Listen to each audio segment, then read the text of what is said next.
Bismillah ar-Rahman ar-Rahim. Today we are once again together for our revision of the lectures from 16 to 30.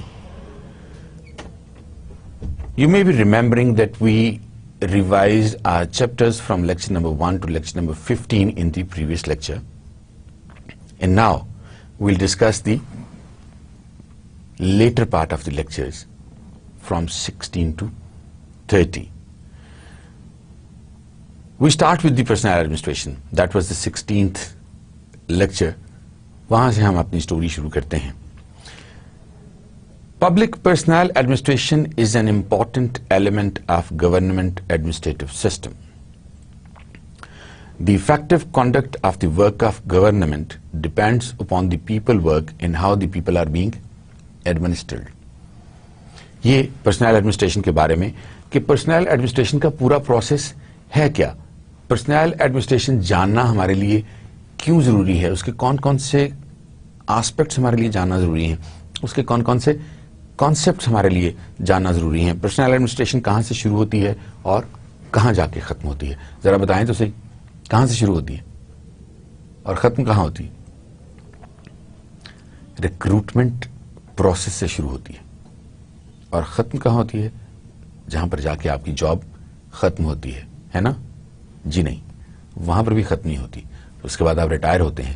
آپ کے retirement بھی جو ہے وہ بھی ان کا ایک سیگمنٹ ہے جس میں آپ کی ریٹائرمنٹ کے بارے میں بھی خیال کرتے ہیں. جب ہم اس دنیا سے چلے جاتے ہیں اس وقت آرگنائزیشن کی پرسنل ایڈمنسٹریشن جو ہے وہ ہمارے ساتھ ختم ہوتی ہے, اس کا تعلق ہمارے ساتھ ختم ہوتا ہے. پرسنل ایڈمنسٹریشن چلتی رہتی ہے, دنیا اس طرح چلتی رہتی ہے. لوگ, پروسیسز, انوائرمنٹ آتے ہیں چلے جاتے ہیں, کلچرز آتے ہیں چلے جاتے ہیں, لیکن سسٹمز چلتے رہتے ہیں. وہ کہتے ہیں king is dead but long live the king, اس لیے کہ یہ پروسیسز سارے کے سارے چلتے رہیں گے. چینج از انیویٹیبل, چینج نے آنا ہی آنا ہے. اور وہ کہتے ہیں nothing is imperative but change, nothing is constant but change. So یہ تو وہ چینج کے پروسیسز ہیں. ان میں سے پروسیسز رہ جاتے ہیں, بہت سارے پروسیسز کی اپنی ٹرانسفارمیشن ہو جاتی ہے, وہ بھی چینج ہو جاتے ہیں وقت کے ساتھ ساتھ. لیکن بہرحال وہ ایک سسٹمیٹک وے میں کام جاری رہتا ہے. پرسنل ایڈمنسٹریشن کا ایک سسٹمیٹک وے ہے, وہ سسٹمیٹک وے جو ہے وہ جاری رہے گا. The main purpose is to ensure public organization has enough and competent staff to perform the tasks of the particular organization. جو ہماری پرسنل ایڈمنسٹریشن ہے اس کا کام ہی یہی ہے کہ آرگنائزیشن کے آبجیکٹوز کے مطابق لوگوں کو پہلے تو لوکیٹ کرنا, لوکیٹ کرنے کے بعد پھر انہیں انوائٹ کرنا, انوائٹ کر کے پھر انہیں ریکروٹ کرنا, پھر انہیں سلیکٹ کرنا, پھر ان کو ریٹین کرنا. یہ سارے کام جو ہیں یہ پرسنل ایڈمنسٹریشن کے ہیں. The concern of public personnel administration is to improve the productive contribution of the public servants and to ensure that all government employees are treated well according to the HRM principles. Government sector میں کہتے ہیں Ps کم ہے, لیکن جب کچھ لوگوں سے اس بارے میں بات ہوئی تو انہوں نے کہا یار کام بھی تو کوئی نہیں کرنا پڑتا, سارا دن فارغ بھی تو بیٹھے رہتے ہیں. This is the difference between a private sector organization and a public sector organization.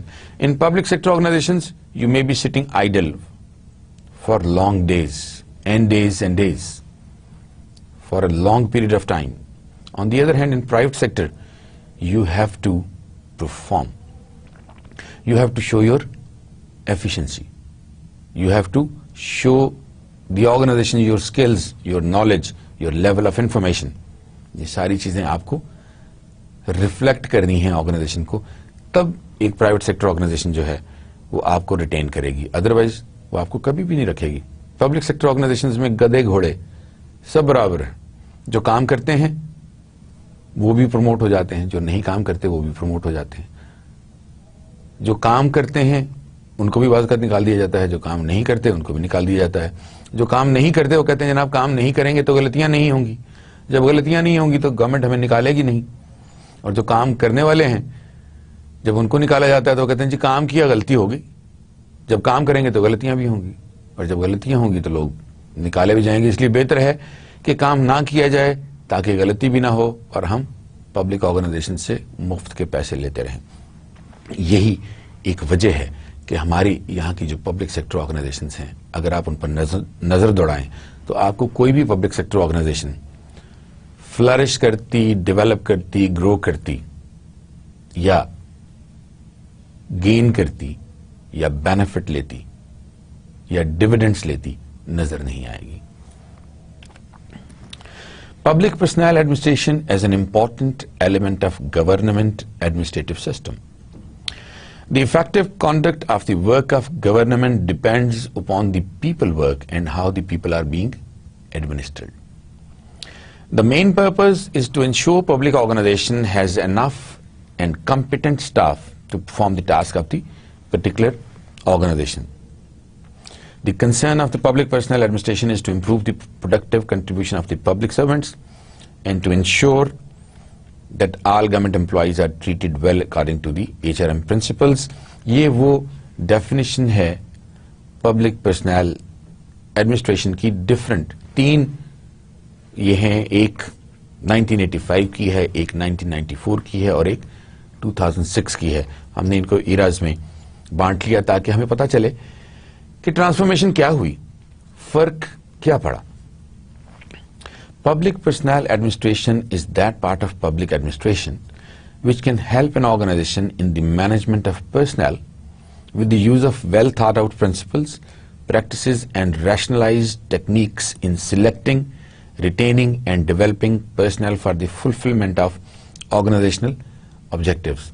یہ گوئل نے کہا 1985 میں. گیٹ وڈ نے 1994 میں کیا کہا, آئیں اس کو بھی دیکھ لیتے ہیں.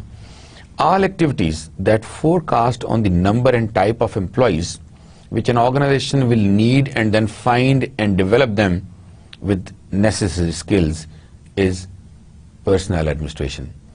اب آپ یہ دیکھیے کہ دونوں میں جب آپ کمپیرزن کریں گے تو آپ کو پتہ چلے گا کہ بہت زیادہ فرق نہیں ہے.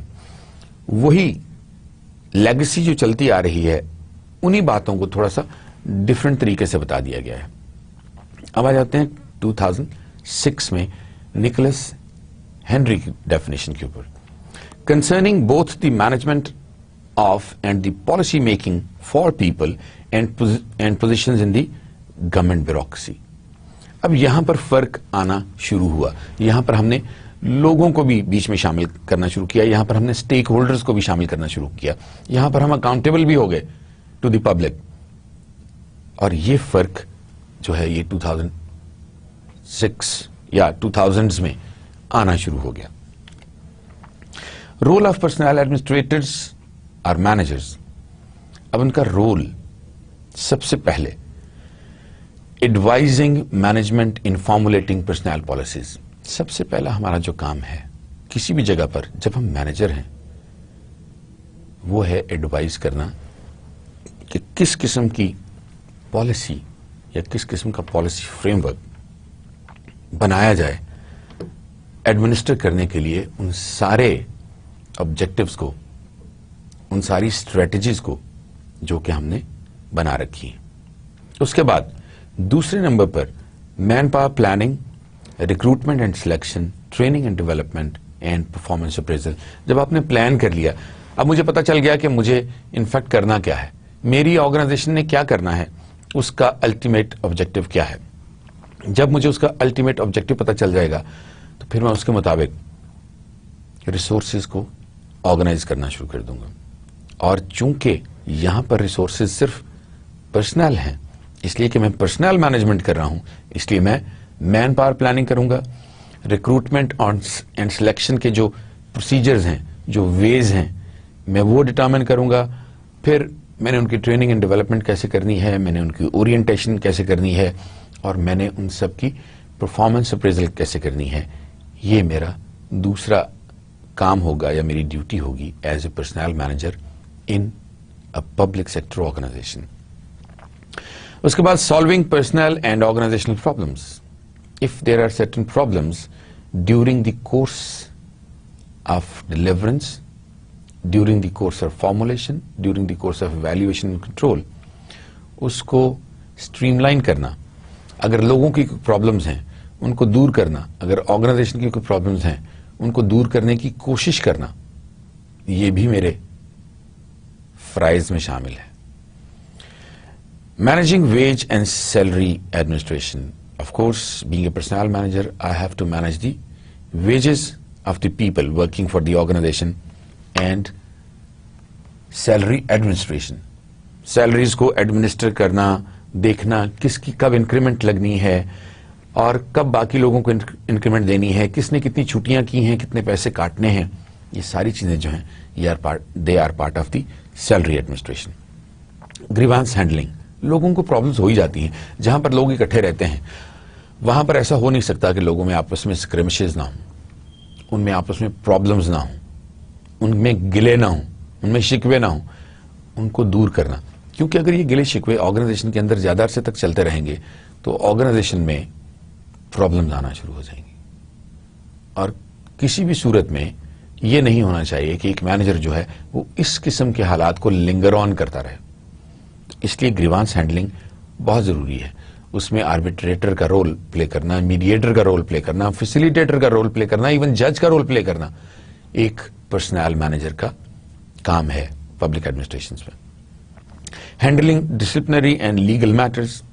جو بھی لیگل اور ڈسپلنری میٹرز ہیں ان کو ہینڈل کرنا بھی پرسنل مینیجر کا کام ہے. Discussion and negotiations for collective bargaining. اور اگر آپ کی آرگنائزیشن اسٹاف ایسوسیشنز ہیں یا لیبر یونینز ہیں تو ان کے ساتھ مل کے ان کے مسائل حل کرنے کے لیے ایک پلیٹ فارم بنانا, اس پلیٹ فارم پہ بیٹھنا, ان لوگوں کے ساتھ باتیں کرنا, ڈسکشنز کرنا, اس سے بہت ساری چیزیں اخذ کرنا اور فائنلی ڈیسائیڈ کرنا کہ یہاں پر کیا ایسا ہو جس سے آرگنائزیشن کے جو آبجیکٹیوز ہیں وہ بھی ہیمپر نہ ہوں, جو یونین کے مسائل ہیں وہ بھی حل ہو جائیں, لوگ بھی ڈسگرنٹلڈ نہ ہوں, ڈسسیٹسفائیڈ نہ ہوں, اور آرگنائزیشن جو ہے وہ ایک ڈیولپمنٹل وے پر چلتی رہے.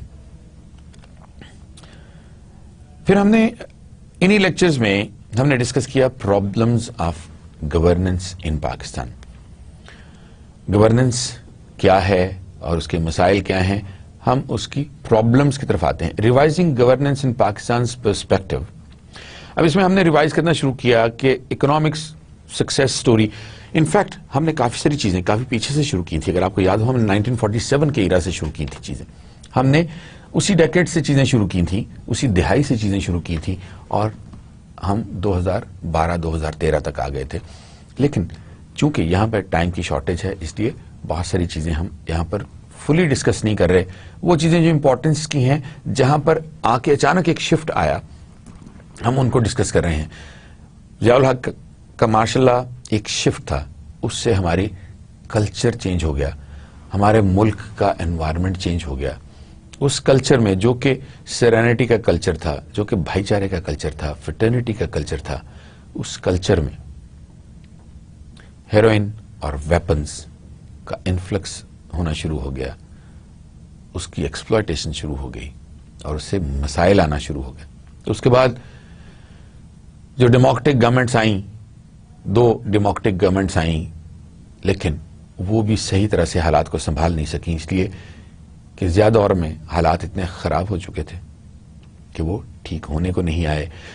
پھر اس کے بعد مشرف صاحب کا پیریڈ آیا جس میں آپ کے ساتھ ڈسکس کیا تھا میں نے کہ اکانومی کو ہم نے سمجھا کہ ایک دم بوم مل گیا ہے, ہم ڈیولپمنٹ کی طرف چل پڑے ہیں. لیکن پرابلم جو اس میں ہوئی, اگر آپ کو وہ ماڈل یاد ہو جس میں پاورٹی, گروتھ اور انکویلٹی کا ذکر کیا گیا تھا کہ پاورٹی جو ہے وہ اس وقت تک کم نہیں ہوتی جب تک آپ انیکویلٹی کم نہیں کرتے. انیکویلٹی بڑھتی چلی جائے گی تو پاورٹی بھی بڑھتی چلی جائے گی. اور یہی ہوا کہ وہ جو ڈیولپمنٹ ہوئی اس کے جو بینیفٹس تھے وہ چند لوگوں نے کچھ پرسنٹیج کو ملے, باقی لوگ جو تھے وہ بجائے کسی ایک جگہ پر سسٹین کرنے کے پیچھے کی طرف آتے گئے, اور امیروں اور غریبوں میں وائڈ جو تھا وہ بڑھتا چلا گیا. ایشوز آف ووٹرز ان 2008, بہت سارے ایشوز تھے ووٹرز کے. Factors contributing to countries economic malaise, وہ کون سے ایسے فیکٹرز تھے جن کی وجہ سے اکانومی جو ہے وہ بوسٹ ہونے کی بجائے نیچے جانا شروع ہو گئی, اور اس میں سب سے بڑا امپیکٹ جو کریٹ کیا گیا وہ تو آئی ایم ایف کا تھا. آئی ایم ایف نے جس طرح ہمارے اوپر ریسٹرکشنز لگانا شروع کر دی, وار آن ٹیرر جس طرح شروع ہو گئی, ٹیررزم کے خلاف جنگ شروع ہو گئی, امریکہ کو ہم نے الائے بنا لیا, افغانستان کے خلاف جنگ شروع کر دی, اور ہم نے اپنے بہت سارے ریسورسز جو ہیں وہ ہم نے وہاں جھونک دیے, جس کی وجہ سے ہم ڈیولپ نہیں کر سکے. وہ سارے انڈیکیٹرز جو ڈیولپمنٹ کے لیے ہوتے ہیں اور جن میں ترقی ہونی چاہیے, جن میں ڈیولپمنٹ ہونی چاہیے, وہ ان دی ریئل سینس ڈیولپمنٹ ہوئی نہیں. مشرف ایرا کے کچھ ہائیز جو تھے وہ بھی ہم نے ڈسکس کیے. Factors contributing to countries economic maladies discuss ہوئے, اور outcome of the dictatorship بھی ہم نے ڈسکس کیے تھے. Economic growth and social polarisation میں بھی ہم نے ایوب کا ایرا بھی ڈسکس کیا. ایوب کے ایرا کے بعد ہم نے بھٹو صاحب کا ایرا بھی ڈسکس کیا تھا, اگر آپ کو یاد ہو. بھٹو صاحب کے ایرا کے بعد ہم نے ضیاء الحق کا ایرا بھی ڈسکس کیا تھا. اس کے بعد جو ریسپیکٹڈ اور سکسیسو گورنمنٹس آئیں, بینظیر بھٹو صاحبہ کی اور نواز شریف صاحب کی, ہم نے ان کو بھی ڈسکس کیا تھا. اس کے بعد پرویز مشرف کی رجیم جو تھی, ہم نے اکنامک گروتھ میں اس کو بھی ڈسکس کیا تھا کہ ان سارے ادوار میں اکنامک گروتھ کے انڈیکیٹرز کیا تھے اور اس میں کتنی بہتری آئی. اور اس کے بعد پھر جو پیپلز پارٹی کی ریسنٹ گورنمنٹ تھی اس کے بارے میں بھی ہم نے یہاں پر کافی ڈسکشن کی تھی. ہم نے ڈیپینڈنٹ اکنامک اسٹرکچر اور growing inflow of foreign loans کی بات بھی کی تھی کہ ہمارا سارا اسٹرکچر جو ہے یہ ڈیپینڈنٹ ہوتا چلا جا رہا ہے, اور اس کی وجہ کیا ہے؟ ہمارے یہاں پر انرجی نہیں ہے, گیس نہیں ہے, بجلی نہیں ہے, پانی نہیں ہے, آئل نہیں ہے, اگر ہے تو بہت مہنگا ہے. اور اس وجہ سے آہستہ آہستہ یہاں پر اتنی مہنگائی ہو گئی کہ ہم اپنے وہ جس کو کہتے ہیں نا بوتھ ہینڈز میٹ, وہ نہ کر سکے. ہمیں قرضے لینے پڑے, اور قرضے جو ہیں پیسے کے ڈی ویلیو ہونے کے ساتھ ساتھ قرضوں کی ویلیو بڑھتی جا رہی ہے, اور ہم اچھے خاصے قرضوں کے تلے دبے ہوئے ہیں. ان قرضوں کے تلے دبے ہونے سے آئی ایم ایف نے اپنی کنڈیشنز لگا دی ہیں. ان کنڈیشنز میں بجلی بھی مہنگی ہو گئی, گیس بھی مہنگی ہو گئی, آئل بھی مہنگا ہو گیا. اب ملے نہ ملے وہ علیحدہ بات ہے, لیکن یہ چیزیں مہنگی ہو گئیں. جی ایس ٹی لگا دیا گیا. عام کھانے پینے کی اشیاء 20 سے 25% مہنگی ہو گئیں. ہم کسی ایک جگہ بیٹھے ہوئے تھے اور بات ہو رہی تھی 2001 میں یہ جو ٹیٹرا پیک کا ایک کارٹن ہے یہ 232 روپے میں آتا تھا, اور اس میں 10 کارٹنز ہوتے تھے. اس کا مطلب ہے وہ 23 روپے کا تھا, ابھی 900 روپے کا ہے. اس کا مطلب یہ ہے کہ 90 روپے کا ایک پیک ہو گیا ہے. اب دیکھیے almost 5 times in 10 years time, 10 سال میں چیزیں 5 گنا بڑھ گئی ہیں. دگنی نہیں, 5 گنا بڑھ گئی ہیں. اور یہ ایک کموڈٹی کے ساتھ ایسا نہیں ہے, یہ بے تحاشا کموڈٹیز کے ساتھ ایسا ہوا. چینی 22 سے 170 روپے پہ چلی گئی, آج بھی وہ تقریباً 60 روپے کے جی ہے. اور یہ فرق بھی اگر 60 کے جی والا بھی دیکھیں تو 3 گنا بنتا ہے, اور پچھلے 5-6 سالوں میں بلکہ لیس دین دیٹ اتنا زیادہ فرق پڑ گیا ہے. 2005 میں 2004 میں جو ڈالر ہے وہ 60 سے 64 کے درمیان تھا. 8 سال بعد ڈالر بھی آلموسٹ ڈبل ہو گیا ہے. یہ ساری چیزیں جو ہیں they are creating a negative impact on the growth of Pakistan, and that is a big issue. کہ ہم اٹھ ہی نہیں پا رہے. ہم اپنے آپ کو اس سیڑھی کے پہلے سٹیپ تک ہی نہیں لے جا پا رہے. اور اس کی سب سے بڑی وجہ یہ ریزنز ہیں جو میں آپ کے ساتھ ڈسکس کر رہا ہوں. The polarization of classes in the rural sector and a rapid increase in landlessness, اور اس کے ساتھ urbanization, یہ وہ چیزیں ہیں جنہوں نے بہت بڑا فرق ڈالا. اور اس کے ساتھ ساتھ جو پروونسز میں ایک بہت بڑا فرق ہے, اکنامک ڈسپیرٹی ہے لوگوں میں بھی اور پروونسز میں بھی, یہ بھی ایک بہت بڑا فیکٹر. پھر ہم نے گورننس کے بارے میں بات کی کہ گورننس کیا ہے. The political and bureaucratic elite in Pakistan has so far demonstrably failed in fulfilling its historical role of building a modern democratic polity marked with social justice within the state of Pakistan as it was envisaged by Quaid Azam محمد علی جناح. اور یہ واقعی اس طرح ہوا کہ اس elite نے, جو کہ ہماری بیوروکریٹک ایلیٹ تھی, اور پولیٹیشنز نے مل کے اس ملک کو تباہی کے دھانے پر پہنچا دیا. گورننس کہیں نظر نہیں آتی. گڈ گورننس کا تو ذکر ہی کوئی نہیں ہے, گورننس ہی نظر نہیں آتی. بہت ساری جگہوں پر رول آف لا ہی نہیں ہے. میں ایک سیکرٹری صاحب کے ساتھ بیٹھا ہوا تھا اور سیکرٹری صاحب کے ساتھ بات ہو رہی تھی. انہوں نے کہا فار یور انفارمیشن, وہ میری انفارمیشن کے لیے مجھے بتا رہے تھے کہ بلوچستان میں 90% سے زیادہ علاقے ایسے ہیں جہاں پر پولیس کا کوئی کنٹرول نہیں ہے. 90% سے زیادہ علاقے ایسے ہیں جہاں پر پولیس کا کوئی کنٹرول نہیں ہے. And I was astonished, I was baffled, I was amazed کہ کیا یہ واقعی ممکن ہے. میں نے کہا sir are you serious? He said yes. آپ اتھینٹیکیٹ کر سکتے ہیں میرے فگرز کو کہ پورے بلوچستان میں پولیس ایون 10% علاقے پر اپنی آنرشپ نہیں جتا سکتی. 90% علاقوں میں پولیس نہیں ہے. وہاں پر کہیں کہیں لیویز کام کر رہی ہیں, کہیں کہیں ایف سی کام کر رہی ہے, لیکن جو وہاں پر وہ جو کلینز ہیں, وہاں پر جو پاورفل ٹرائبز ہیں, وہ نہ تو ایف سی کو اپنے نزدیک آنے دیتے ہیں اور نہ ہی لیویز کو اپنے نزدیک آنے دیتے ہیں. پورے علاقوں میں وہ انہوں نے ٹیریٹریز مارک کی ہوئی ہیں, اور ان ٹیریٹریز میں نہ لیویز جا سکتی ہے اور نہ ہی فرنٹیئر کانسٹیبلری جا سکتی ہے.